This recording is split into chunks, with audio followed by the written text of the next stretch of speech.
Hello and welcome to Wolfman Gaming. This is my Uncharted 4 Crushing Difficulty walkthrough, and this is chapter 18, also known as New Devon, and this is part 2 of that chapter. And as you may remember, when we left off in the previous video, we have just gotten through a quite tedious fight. Not very hard, but it's very long, or at least if you use the same strategy as I do. By cowering behind a tree. It may not be valiant, but it's quite effective. And hopefully you have picked up both China Lakes and the Baroque. I talked about that a few times in a previous video. It's worth mentioning once again before we head into the next area where we can't backtrack. So pick them up before you jump down that ledge. Because in this part of the video, we're gonna enjoy the calm parts of this for a little while, or for a few minutes. Because towards the end of this chapter, we will go into the second fight. And that second fight is a lot shorter than the first one. But it is also a lot harder. It is not as hard as the elevator fight. It is definitely not as hard as the fight in the ship graveyard in chapter 20. But it does pose quite a big challenge.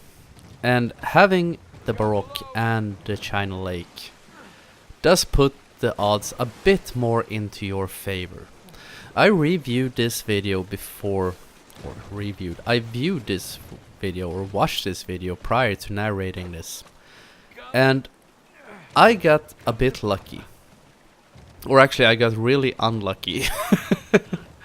But luck was also in my favor in the fight coming up, because in this video the strategy will look a little bit sloppy, but I'm gonna try to talk a little bit about how I'm thinking, because I got really unlucky. I got rushed by a bunch of enemies. They tried flanking me from left and right and up and down and sending obscene text messages and whatever. But I made it work, and it is actually a good strategy. I only got a little bit unlucky with the RNG. But the good thing about... I'm not gonna say it's a train wreck. But the fact that it didn't work out flawlessly in this video shows that if you use your ammo and your grenades a little bit more wisely than I managed to do, you will probably get through that fight with a lot less trouble than I did. But this first part is just Nate and Elena trying to become good friends again. Still a bit of a frosty mood in between them after all that has been, or all that has happened. Because that is something I've talked about, the weird part of this story, the fact that Nate doesn't tell Elena that Sam has returned and she has to find out through Sully. Which she also ended up in an argument with, because a bunch of different reasons. I can't remember exactly right now, but that is a big flaw in this story, actually, because she has stood by him through thick and thin and lots of adventures, and they have been married for years and their relationship has been on and off, and she's standing by him through this as well. Good on you, Elena. That is true love. And this area, actually, I was running around here for a little while. I think you will see a transition here soon, or maybe I was... you saw a little transition there. I was able to mask it a little bit at least. Because it took me quite a while to realize I was supposed to go in here. I completely missed this window for some reason. I have no idea why. Because it is straight in front of you, but I ran around there for quite a while. But that is one of the best things about editing. You can run around and explore for quite a while as long as you retrace your steps and hopefully you can put a little cut in the video, and hopefully you will be able to mask it completely. Because that is something I've done from time to time in these videos. Sometimes you do get stuck. And with that little bridge right there, you're gonna have to fail once for Elena to go into her animation to stand on it. But when you do videos like this, unless you are absolutely godlike and you know every inch of the game and you do everything flawlessly the first time, you're gonna have to do some edits. I've done quite a few. But I really like when I manage to do a trimming that is completely invisible. It doesn't happen most of the time. It's quite a bit easier when you're playing a first-person game. Because in my Dishonored walkthroughs, for example, I managed to do a lot of trimmings. I talked about that in those videos. Or in Uncharted 2. No, sorry. Dishonored 2 and Death of the Outsider. They put in a quick save system, which I used a lot. Both when I was playing the game for just my own amusement and also when I did my walkthroughs. Just to get those good strategies. And when you're playing a first-person game, it's quite easy to mask your edits. It's a lot harder in these games because there are a lot of animations and you try to do it seamlessly because I don't want it to disrupt the flow of the video too much, at least. Sometimes you can't avoid it.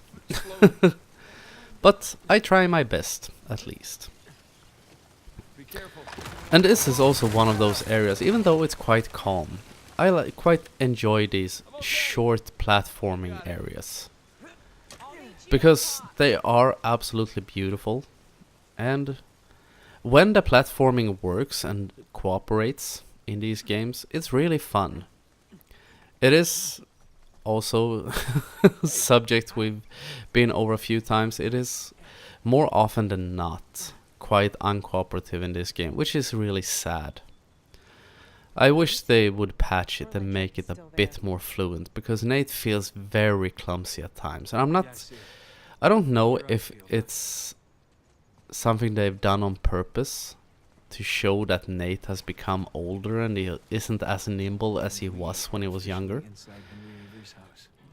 But still, some things he does shows that Nate apparently has completely unbreakable fingers. Because how many times in these games have you done a jump from like 15-20 feet and just grabbed onto something and he took it like a champ? And now we're getting very close to the big fight I was talking about. Down here there will be a disc that is standing at an angle from the room. It isn't there yet. I think it happens when shit starts flying. And we are gonna move down to that disc. Now I'm just running around the battlefield trying to get a lay of the land, see what weapons are where and stuff like that. But when you go over to this door and you start interacting with it, bullets are gonna start flying, so brace yourself.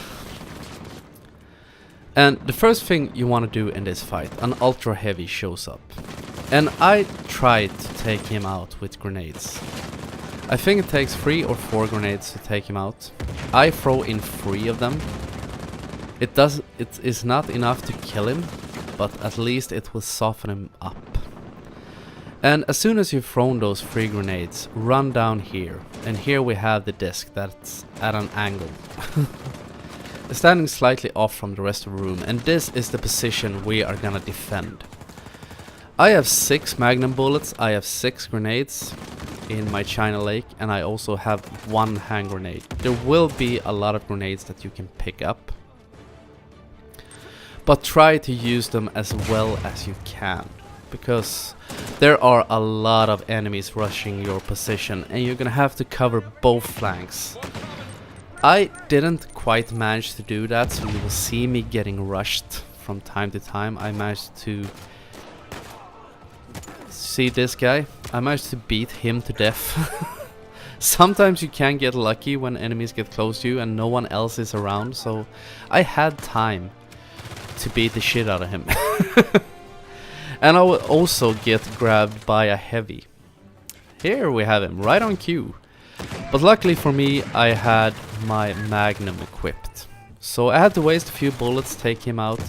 And this may look very sloppy, I am aware of that, but this is actually the absolutely best position I found in this entire giant room. I think there are 3 floors that you can move around.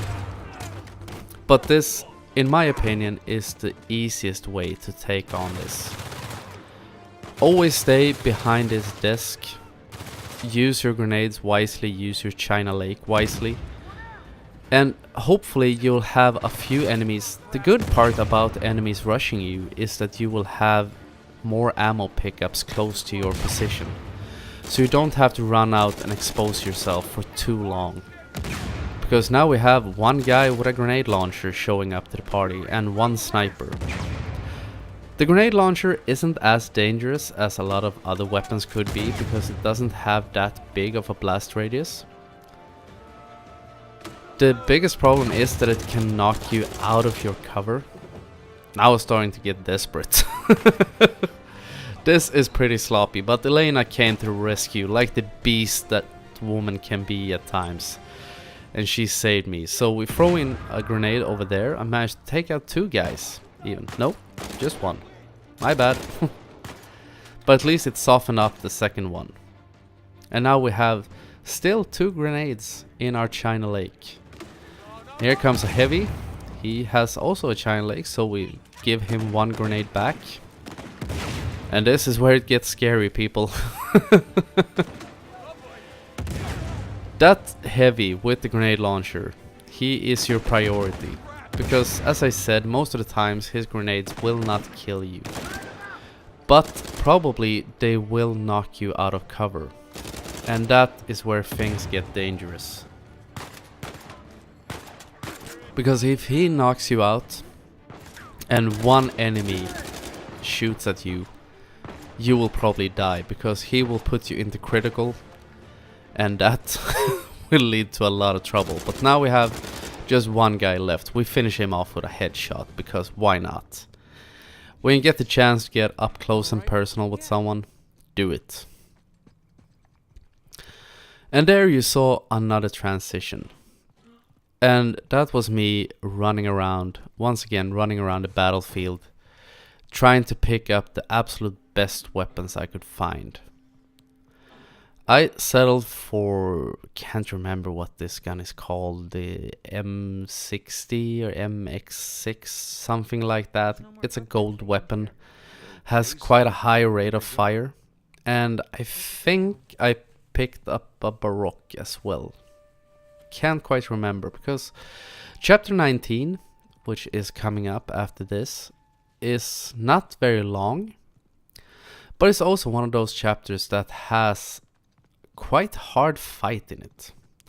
It also has one of those bullshit moments where you're gonna have to hide and pray that the game is lenient on you, because there is a fight or there is an enemy in that chapter which you cannot kill. You're gonna have to wait for him to get close to you, close enough for him to trigger a trap, and that will kill him.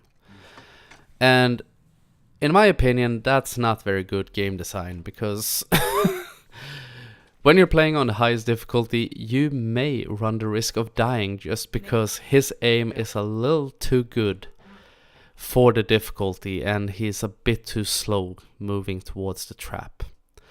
But I'm gonna leave you here, and I want to thank you very much for watching, and I will see you again in my next video. So until next time, this is the Wolfman signing off.